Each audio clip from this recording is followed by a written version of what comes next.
Hello, welcome back to the Rosewood Legacy Dead of Night. This is episode 4, and we are obviously starting a bit of a rough note today. Isadora is rapidly packing her bags, trying to forget all of the pestering questions that are in her mind because they're not important enough to stick around for. Right now, all she needs is to go home and talk to her parents about this. They're not going to understand more than she does, but she needs to talk to somebody about it, and she can't trust anybody in San Myshuno. She will not be telling them over the phone because it is way too much to do. I think she might have sent them a text saying, "I'm coming home," and they probably just assume that she's coming to visit. Isadora still isn't sure if she believes it. I mean, vampires in San Myshuno, and at least one of the people that she's been talking to this whole time being a vampire doesn't make any sense, and it's not plausible, and she knows that, but she's having doubts about what can be anymore. All of the signs lead to the fact that the person who attacked her rose from the dead. That's not normal, so how can she really rule out anything? Plus, there's no way Rio would have motive to say that to her if he didn't believe it. So she's gonna take care of her needs before heading onto the road. She is gonna call a taxi. She honestly, in hindsight, can't believe how willing she was to listen to Rio. But she knows either all the people here are crazy and believe vampires exist, or vampires exist and she's crazy. Because at this point, she definitely does feel like she's going crazy. You know, she has to stay in the apartment until the end of the month, but she doesn't really plan on staying here any longer. So she'll just have to pay until she leaves. But she has to leave, and she's feeling like she's ready because it's honestly a terrifying prospect to stay here. So we're going to travel. I really hope that our neighbors do not come out of this door. That would be so awkward. Isadora has no idea if she can trust any of them. She knows that Rio kind of accidentally told on himself, and that makes her think that he is not the only one that she's been conversing with so regularly. I think she's going to end up coming over here, waiting on these steps, because she has called a cab and they should come up shortly. As I said, Isadora does not believe a word she heard, but she also does. I think that it's really hard for her to differentiate what's real and what's not right now. After everything that's happened, it feels like nothing is real, but it also feels like everything is possible. We're going to wait here for our cab, and as many minutes go by, the cab she called does not show up. Did the driver run into unexpected traffic? If so, why wouldn't they reach out to her? Finally, after many more minutes of waiting, she is going to look at the app that she got the ride on, and the ride has been canceled, it looks like, but she wasn't notified, and so she's going to call for another one because she needs to get out of here. And she waits, but the second ride doesn't come either. And when she checks the rideshare app, yet again, it's been canceled without her being notified. In fact, it doesn't even look like it was canceled. It looks like it was never made in the first place, but she knows that she did make it, so she doesn't understand. But she's thinking, fine, I don't know what's happening with this app, but it clearly doesn't want me to get a ride. So she's going to walk to the nearest metro station, and she's hoping that it'll at least be able to get her in the right direction. So she's going to go in and see if there are subways that will go to the edge of the city where she needs to be, where she doesn't know what she'll do when she gets there, because if she can't call a cab for some reason, that will be a little bit difficult, but she's gonna think about that step when she gets there. She really can't stand to sit around and wait while she feels like she's in active danger. But strangely enough, when she checks for subways that are heading to the outskirts of the city, the only one that is going to go in the next 24 hours has been canceled due to an engineering failure. So at this point, she's desperate. She desperately wants to cloud gaze with her dad, probably because she wants to see her parents. It seems like the world is just going against her. So she's going to, at this point, she's thinking about just walking there herself. Obviously, that's a stupid idea. It's forecasted to blizzard, and it's gonna take her forever to walk there, but not a single other option is open right now. Run's hanging out? What in the world? Who's coming? She's not home. Elena? No. Honestly, the last person she wants to see right now is Elena. She liked Elena so much, and she trusted her. She was the one person that she genuinely trusts what they told her. When they told her they didn't know anything, but now she's not so sure. If everybody was lying to her, Elena's lying will hurt the most, for sure, and she doesn't want to face that. She feels so alone and so betrayed, and she doesn't know for sure the answers are. She doesn't know who knows them, but it's a pretty bad feeling that she's been severely lied to. But as she starts to move towards the edge of the city, she starts feeling a little bit odd. Her vision blurs, and she goes to sit down because you're feeling lightheaded. Sitting down is probably a good idea. She falls to the ground and covers her ears because there's just this terrible ringing noise. She cannot move any farther than this, and she is so confused about why that would be. She wants to make the sound stop so bad. It is excruciating. She knows that the best way to get help will be to go closer to the city, so she tries to stagger her way to a place where somebody will be able to see her. She's made it to the square outside of her home, and though she's able to call for help now because there are many people around, she doesn't feel it anymore. While that was very weird, she still really needs to leave. So once again, she's going to try to go closer to the bounds of the city, because even though it feels like her body didn't really want her to leave, she has to leave, and that makes no sense. That can't be it. Or at least that's what she tells herself. But you and I both know anything is possible at this point. And as she gets closer to the bounds of the city, once again, the ringing and pounding in her head is back. It's getting late. She has been trying to leave all day, and she is exhausted now. Isadora is absolutely exhausted now. She has to get home. She needs to rest. She doesn't know exactly what happened to her. This guy wants our food, even though we're not cooking something. Go away. Not the time. I think she's going to lock the door for everybody but herself, just for a preventative measure, but she has to go to bed. She feels like she's about to pass out every second. Even though she doesn't feel the pounding in her head anymore, it's left her extremely weak. She has never felt anything like this before, and she's beyond confused. But at this point, she can just expect that something to do with whatever is happening here.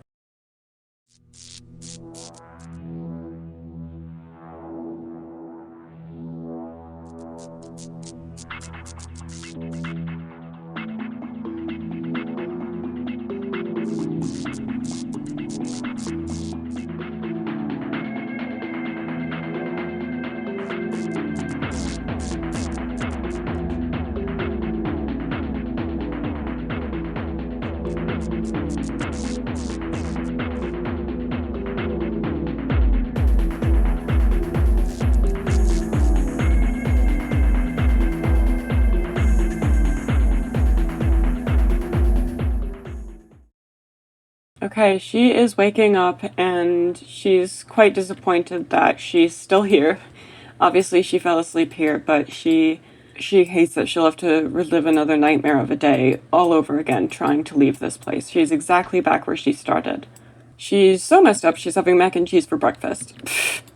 At this point, she can't bear feeling that way again, the way that she felt when she tried to leave. She has no idea what happened, but she never wants to feel it again. At this point, she's convinced there's no way that me feeling like that didn't have something to do with what's going on here, vampires or not. She would rather do anything, honestly, other than talk to the people at the cabaret, but she does have work tonight, and she needs answers, and she's pretty sure they're the people who have them. She's, I guess, playing Stardew Valley right now to feel a little bit better. And I just can't blame her. I am going to honestly just let her keep doing that because I'm sure that's definitely a stress reliever. At I think she might end up having to call her parents, though, and telling them that she's actually not coming over. Oh my god! Sasha's bald. No. I knew I got rid of some CC, but I didn't know I got rid of Sasha's hair. Girl. Okay, I'm gonna fix that real quick. I cannot stand for a bald Sasha, even though she's cute bald. I don't think she wants to be bald, so. This is basically the hair she had before. I honestly don't know what the difference is, so. She's not going to do much at all, honestly, until her shift because she's so distracted. So, I don't know. I guess I will see you when her shift is about to start. So, fun story. I just recorded the entire rest of the episode and then I realized that I accidentally had paused the recording 37 seconds in. So I have to redo the whole thing. Bear with me. Not very happy about that. So that's why we've jumped a day ahead, but we'll just pretend. Blah. It's the same day. The plan is still to wait for our shift to get some answers. So one more time, just to confirm that there's something really going on with the fact that we cannot leave. Because maybe there's a different explanation. I don't know. She knows that nothing really makes sense at this point and everything is kind of crazy. So even though she is kind of terrified of trying to leave because the feeling that she gets when she does try to leave is unbearable, she wants to see if she is able to push through it and get forward because she really wants to see if she can leave even if it hurts. It doesn't make any sense why it would hurt, but who knows? Which was probably not the right move because all of the feelings came flooding back. Her head is pounding. Vision is blurry. She tries to creep forward to keep going the way that she was, meant to go. Oh my gosh, Elena wants to come over again. She wants to hang out with us so badly. We are not doing that.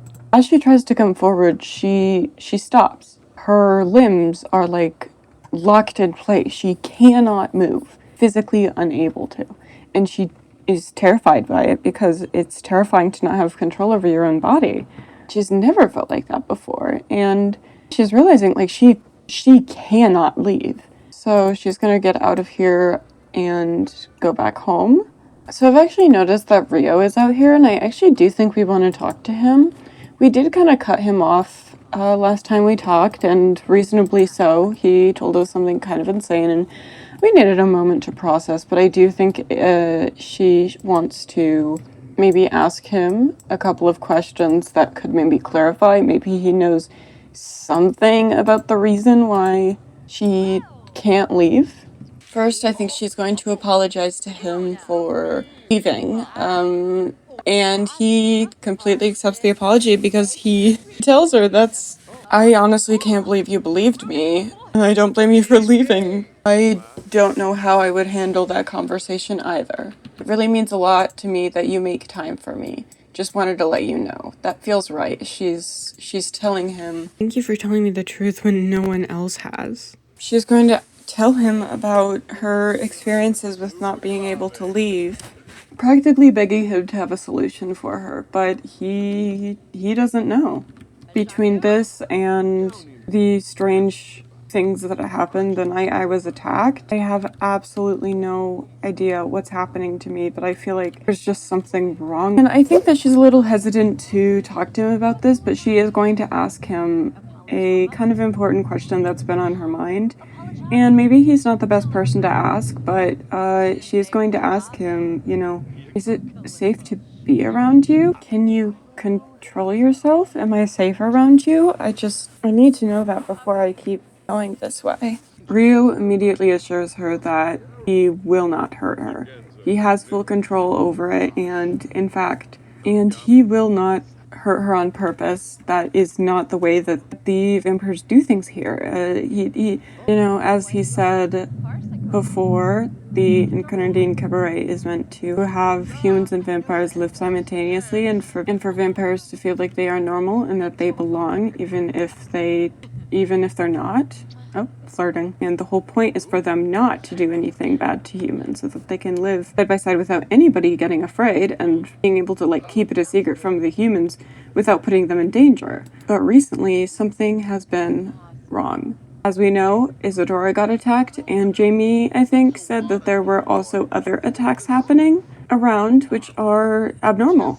Pandora has had her hands full with protecting humans and making sure that the vampires are behaving. The vampires normally do behave, the ones around here, but there is something different going on. But he says all of this to assure her that the type of vampire that attacked her will not be the type of vampire she befriends, you know? It looks like Rio is leaving, which is fine because we have work really soon anyway. She's thinking about her plan of action for tonight.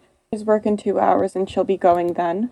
The main thing she wants to know is why she can't leave, but she wants to know more about the vampires from one of them themselves, and at this point, the more she thinks about it, the more she thinks her neighbors are probably all vampires. There are many reasons why she thinks that, the main one being they're all leaders in the club.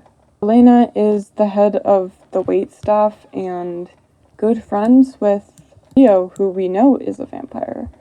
And Soren is the assistant manager. If he's the assistant manager, he has to know. And they all live together as well. But then Pandora, she's a bouncer. She has to be strong to be able to protect the place from any rogue vampires, right? So she has to be one as well. But we're not for sure yet. And she's thinking her best bet right now to talk to is probably Soren. Dora doesn't seem like much of a talker, and she can't face Elena right now. Could talk to Rio again, but he's already confirmed that he doesn't know what happened to her. Maybe if the others knew that she knows that they are vampires, they would actually tell her what she wants to know, if they know anything. So we are going to start our bartender work. Alright, we're here, and I think we're gonna just start our workday first. Want to make sure we get that done. Someone outside is throwing snow into the club. That's really funny. Alright, we've gone ahead and completed these requirements. She's getting much faster at doing it, actually, but so confused what's happening here. I don't remember downloading CC like this. I have no clue what this is. But anyway, I think that we've decided that our most promising to talk to you right now is Soren. Alright, he's over here. No one's taking over her spot anyway, when that happens. Yeah, I don't know why they think they're on hugging terms, but what are you? She is going to cautiously ask him if they can talk privately. He's kind of a caring manager, so if he hears that she has a concern, he'll be like, yeah, sure, let me just wrap up a couple of things down here and we can go talk. I don't quite think he expects what she wants to talk about. I don't think that he knows what direction this is going at all. And then we have Fish Feet over here. What is going on with my Sims? So she's going to start by just flat out telling him, I've been doing some investigating and I know that there are vampires here. Words feel foreign on her tongue because honestly it's still a crazy thing to say, but Soren immediately freezes up. Isadora, you don't know what you're talking about. There's no such thing. He is a better liar than Rio, but she already knows that he's not telling the truth. She tells him she has been investigating what happened to her because nobody would tell her. And it led to finding out that. And she asks if now that he knows she knows that, if there's anything else he would like to tell her. He's being a bit confrontational with this just because she doesn't quite else know how to get across the point that she really needs answers. She says, Isadora, who told you? Nobody was supposed to tell anybody. And Isadora, this is bad. You do not understand. You don't want to be involved in this. And she tries to argue, like, I'm already involved in this. And I don't want to be. But it's clear that something has happened to me that is connected to this. Isadora, you have to leave or you have to pretend like things never happened. Asking questions is not an option. You do not have that option right now, Isadora. Do you hear me? You cannot go around asking people questions like this. You can't let anybody else know that you know this. I'm sorry. I wish it was different, but you have to promise me you aren't going to tell anybody. Isadora, she doesn't quite understand. She knows it's a secret, and she knows that it's probably important to keep it a secret, and she doesn't want to get on the bad side of vampires. She's just curious, and she wants to know what happened to her, and she's almost angry at him, because how dare he ask her to not ask questions about something that directly affects her life. Typically, if this had something to do with somebody else and he told her you can't be talking about this, she would be okay with that. But she's trying to figure out what happened to her. She's trying to figure out why she can't leave the city, why her life has been permanently changed. And he won't help answer her questions. He assures her, I'm just trying to protect you, but she does not see it that way. Insane things have already happened to her. She can't just pretend that they didn't. She's already involved in this, and she tries to explain that to him, but he doesn't understand, and he doesn't understand that she physically cannot leave. He tells her, you can keep going and pretend like this never happened, but you cannot be going around and talking to people about this. Do you understand? At this point, she's a little worried he's going to fire her because he is kind of her manager, but she talks back. She tells him, so I'm just supposed to forget about what happened to me? And he says, yes, that is for your own good. You trust me. She doesn't trust him, especially not after this conversation. He doesn't understand that she's saying she physically cannot leave, and he doesn't listen to her when she tries to explain. He seems to have a lot on his mind, like this is a really, really bad thing for him, and Isadora can't seem to reach him. He is too worked up. He says, you cannot let any of others know what you said, vampire or not. This can only mean bad things, Isadora. You cannot know this. She's like, I can't take it back. It's already something I know, and I'm glad because it gives me an answer about what happened to me. She's like, I just have some questions for you, please. He's like, I can't entertain your questions. You can't know any more than you already do. It'll put you in danger. Do you understand that? She didn't know that she wasn't supposed to bring it up. She figured it would be okay to bring it with people who she knew were vampires, and at this point, she can tell he's saying this out of care, but she's still a bit hurt that he won't tell her what she needs to know, and she knows that he doesn't even know her very well, but I guess she just hoped that somebody other than Ria would be honest with her. Just to please him, but also to possibly get some answers, Isadora tells him that, fine, she will not ask any more questions to anybody else.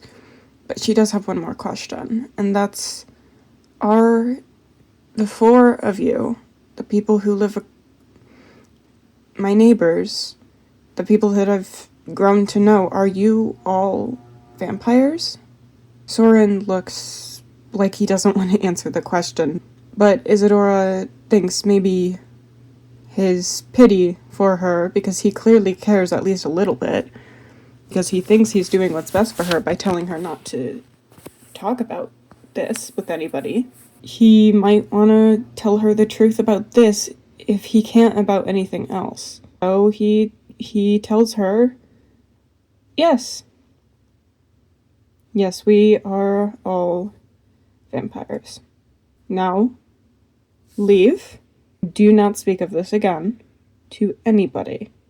He shoos her out the door and tells her to go home and go to bed, and to try to forget about all this. She knows she can't, but she entertains the idea of leaving so that he'll calm down.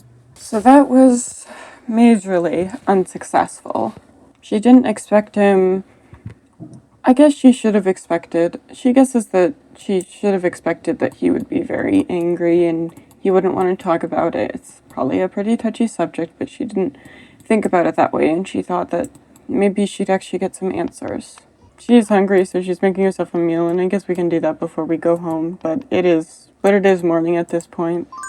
As she comes home, as she is in her apartment, she kind of barely pays attention to what's around her, and she doesn't seem to notice for a good while that there's something a little bit off in her apartment. Maybe it's just she cleans up the kitchen a little bit before heading to bed, and suddenly it hits her. She feels like she's being watched. And, looking behind her, I think I know why. Because Pandora is in our living room. Isadora startles. She is like, ah! What are you doing here? Pandora doesn't apologize.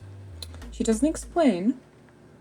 She just kind of looks at Isadora and says, you want answers. Isadora isn't exactly sure what to say. She wasn't really prepared to have a conversation with Pandora right now. And she's quite blunt. And having a conversation with Pandora is unfamiliar territory. But she just agrees, yeah, I definitely do want answers. Pandora nods, and she hesitates ever so slightly, though Pandora starts to leave. Isadora thinks that she has maybe gotten sick of waiting, even though, she didn't give us much time to respond. Isadora almost has never talked to anybody this strange before, and she's very confused, and even more confused when Pandora turns around, looks at her, and asks one more question. Are you coming or not?